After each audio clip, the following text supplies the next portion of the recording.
बिस्मिल्लाहिर्रहमानिर्रहीम। अस्सलाम वालेकुम। दुनिया में क्यों आईएसआई को नंबर 1 कहा जाता है?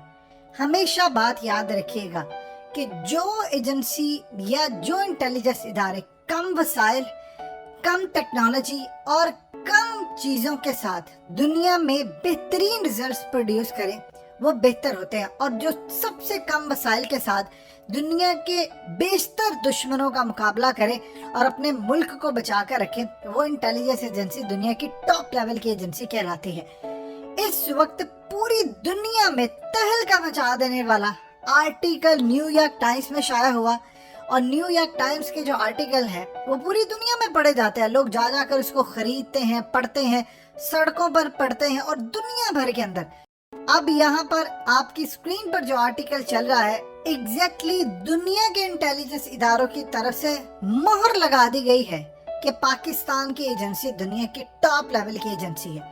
अब सूरत हाल ये पैदा हुई है कि इस वक्त CIA के काउंटर इंटेलिजेंस ने CIA के तमाम स्टेशंस को थ्रू CIA के हेडक्वार्टर एक केबल भेजी है और कहा है कि उनको बहुत ज्यादा खतरात हैं। जो रिपोर्ट्स उनको मौसूल हुई है उसके मुताबिक एक अलर्ट और वार्निंग जारी की है कि दुनिया के अंदर CIA के जो ऑपरेशंस हैं वो नाकाम हो रहे हैं। और वो नाकाम क्यों हो रहे हैं, उसमें ये कहा गया है कि जो एजेंट CIA के लिए काम करते हैं वो पकड़े जाते हैं, या तो उनको मार दिया जाता है, अक्सर मारे जाते हैं, या फिर उनको डबल एजेंट बना दिया जाता है। और फिर CIA जो इंफॉर्मेशन कलेक्ट करती है उस मुल्क से, वो इंफॉर्मेशन जब CIA तक पहुंचती है, फिर काउंटर इंटेलिजेंस इदारे उसको वेरीफाई करते हैं, काउंटर चेक करते हैं, तो पता ये चलता है कि उस मुल्क की एजेंसी ने हमारे जो एजेंट वहां पर काम करते थे उनको पकड़ लिया,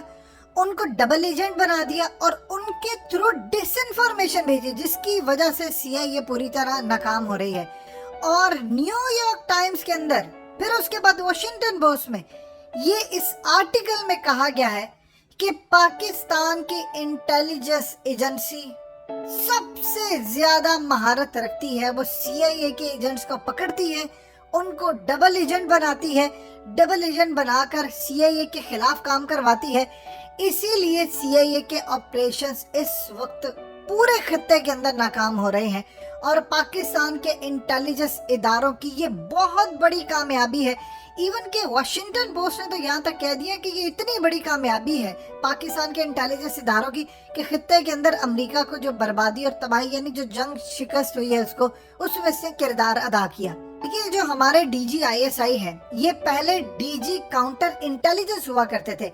ये हर इंटेलिजेंस एजेंसी के अंदर एक सेक्शन होता है, ये आप समझ लीजिए उसी का एक विंग है, इसको काउंटर इंटेलिजेंस कहा जाता है।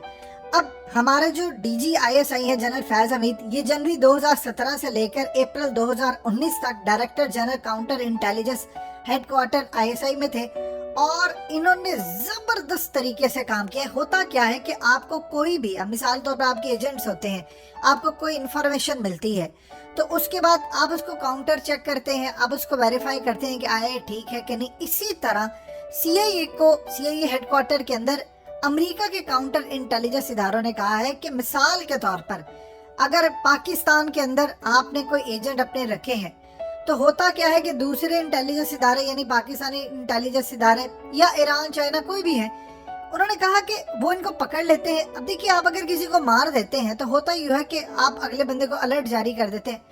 लेकिन दुनिया का मुश्किल तरीन काम क्या होता है? मुश्किल तरीन काम ये होता है कि आप उनको पकड़े, अब उनको डबल एजेंट बना दे। ये इतना मुश्किल काम है, इतना मुश्किल काम है कि जब इंफॉर्मेशन आप उनके थ्रू फिर CIA को वो इंफॉर्मेशन दे जो आप चाहते हैं, यानी उसमें डिसइंफॉर्मेशन होती है, गलत होती है, जिससे नुकसान हो।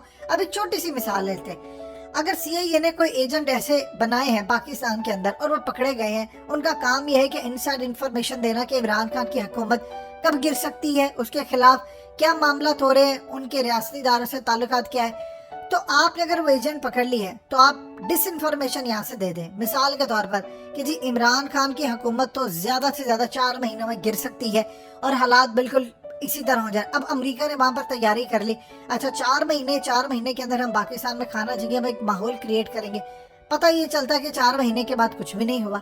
اب اسی طرح پتہ یہ چلتا ہے کہ بہت سارے جو ہوتے ہیں یہاں سے یہ حملہ ہونے والا ہے، یہاں سے یہ چیز، یہ تمام کی تمام ڈس انفارمیشن اسی ایجنٹ سے جو سی آئی اے کے لیے کام کرتا رہا اس کو ڈبل ایجنٹ بنا دے، اور سی آئی اے جب چیک کرے کہ یہ ہمارا کہیں ڈبل ایجنٹ تو نہیں، تو پتہ چلے نہیں یہ تو ڈبل ایجنٹ نہیں ہے۔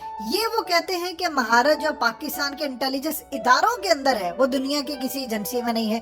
دیکھیں اسی لیے تو انٹیلیجنس اداروں میں آئی ایس آئی کو یا ان سب کو کیوں نمبر 1 کہا جاتا ہے؟ آپ کے دیکھیں میڈیا پر پروپیگنڈے کو چھوڑ دیں، سوشل میڈیا پر باہر بیٹھے ہوئے آپ کی فوج کو گالیاں دیتے ہیں، آپ کی آئی ایس آئی کو گالیاں دیتے ہیں۔ آپ سوچ رہے ہیں کہ دنیا کی 9 ایجنسیاں بیک وقت آپ پر حملہ کر رہی ہیں، اور اس کے علاوہ پراکسیز بھی ہیں، 50 گروپ آپ کے خلاف لڑے ہیں۔ آپ کے انٹیلیجنس ادارے دن رات کام کر رہے ہیں۔ سوچئے تھوڑا بجٹ آپ کے پاس، وسائل آپ کے پاس کم ہے، اور دنیا کے اندر ایک چیز جو ہمارے پاس ہے وہ کسی کے پاس نہیں ہے، وہ ہے ہیومن انٹیلیجنس کا نیٹ ورک۔ آپ جانتے ہیں چائنا ترقی میں کہاں پر پہنچ گیا؟ 3 طرح کی انٹیلیجنس ہوتی ہے، ایک ہوتی ہے ٹیکنیکل انٹیلیجنس، ایک ہوتی ہے ایریل انٹیلیجنس، اور ایک ہوتی ہے ہیومن انٹیلیجنس۔ ان میں جو سب سے زیادہ اہم ہوتی ہے وہ ہے ہیومن انٹیلیجنس، یعنی آپ ٹیکنیکل انٹیلیجنس بھی لے لیں، امریکہ کے پاس کیا نہیں تھی؟ کیا ایریل انٹیلیجنس نہیں تھی؟ آسمان سے ساری انفارمیشن لیتے تھے، لیکن ہیومن انٹیلیجنس پاکستان کے پاس ہی۔ انڈیا الزام یہ لگاتا رہا کہ جو خاص طور پر لداخ کے معاملے کے اندر یا انڈیا کی جو انفارمیشن تھی ان کی آرمی کی، وہ تمام کی تمام پاکستان نے دی۔ پاکستان کی ہیومن انٹیلیجنس کے جو فٹ پرنٹس ہیں وہ انڈیا میں بھی ہیں، یہ انڈیا نے کہا۔ انہوں نے کہا کہ ہماری ساری انفارمیشن پاس کی چائنا کو، اور چائنا نے اس کے اکارڈنگلی پلان بنایا، اور انہوں نے ہمارا لداخ اور یہ تمام چیزیں لے لی۔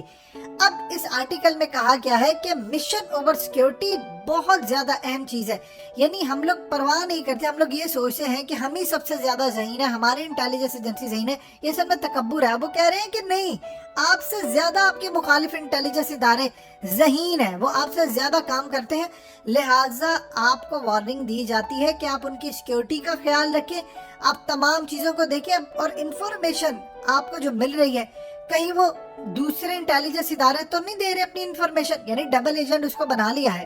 یہ ایک اہم ترین چیز ہے کہ اگر پاکستان نے سی آئی اے کے ایجنٹ پکڑ لیے تو ہم نے دنیا میں کوئی شور نہیں مچایا، ہم نے چپ کر کے ان کو ڈبل ایجنٹ بنایا، اور اس کے بعد وہاں سے انفارمیشن ڈس انفارمیشن پاس کی، اور سی آئی اے کا سارے کے سارے پلان ناکام ہوئے۔ اب آپ دیکھیں دنیا کے اندر کیوں آئی ایس آئی کے چیف کے اوپر ہمیشہ حملے ہوتے ہیں، کہ آئی ایس آئی کا چیف ذہین ترین شخص ہے۔ اب آپ دیکھیں کہ جنرل فیض بھی کاؤنٹر انٹیلیجنس کے اندر ڈی جی رہ چکے ہیں۔ اب اس طرح کے جب ایجنٹ آتے ہیں ان کے ساتھ سلوک کیسا کرنا ہے، آپ ان کو مارتے نہیں ہیں، آپ ان کو یوز کرتے ہیں، اور یہ آرٹ ہوتا ہے، یہ نہ سی آئی اے کو صحیح طرح آتا ہے، موساد کو بھی نہیں ٹھیک آتا۔ یہ دنیا میں کون کہہ رہا ہے؟ سی آئی اے کے لوگ کہہ رہے ہیں کہ سب سے بہتر پاکستان۔ دیکھیں حقیقت ٹی وی کے الفاظ نہیں ہے، آپ کو فخر کرنا چاہیے اپنی ایجنسی پر، اور کوئی آپ کے انٹیلیجنس اداروں کو یہ جو گفتگو کی جاتی ہے وہ جو سیاست میں فلانا یہ وہ سمجھانا، آپ سی آئی اے کو جا کر ذرا دیکھیں، سی آئی اے کے چیف نے کیا بات کی؟ اس نے کہا کہ جب سی آئی اے کا کام شروع ہو تو پالیٹکس ختم ہو جانی چاہیے، پالیٹکس آپ انٹر نہ کریں جب ہمارا کام شروع ہوتا ہے۔ یعنی اس نے کہا دنیا کے اندر سب سے زیادہ حکومتیں بنانے گرانے کا کام کون کرتا ہے؟ سی آئی اے، لیکن وہاں پر تو کوئی گفتگو نہیں کرتا۔ لہٰذا اس پوری صورتحال میں آپ کھڑے رہے اپنے انٹیلیجنس اداروں کے پیچھے۔ انہی لوگوں نے اپنی، آپ کو کیا پتا یا عام انسان کو کیا پتا ہوتا ہے، آپ کا کوئی بھی آفیسر جو ہوتا ہے وہ جان دے دیتا ہے، آپ کو پتہ ہی نہیں چلتا کہ وہ بیچارہ اپنے گھر والوں سے الگ طرح کس مقصد کے لیے کام کر رہا ہے۔ کوئی 25,000 50,000 لاکھ 2 لاکھ کے لیے کام کرتا ہے اپنی جان قربان کرنے کے لیے، سوال ہی پیدا نہیں ہوتا۔ لہٰذا دنیا اگر تعریف کر رہی ہے آپ کے بارے میں، آپ کی تعریف کر رہی ہے، تو آپ اپنی تعریف لے لیں، سمیٹ لیں ان چیزوں کو، کیونکہ یہ موقع کم ہی ملتے ہیں۔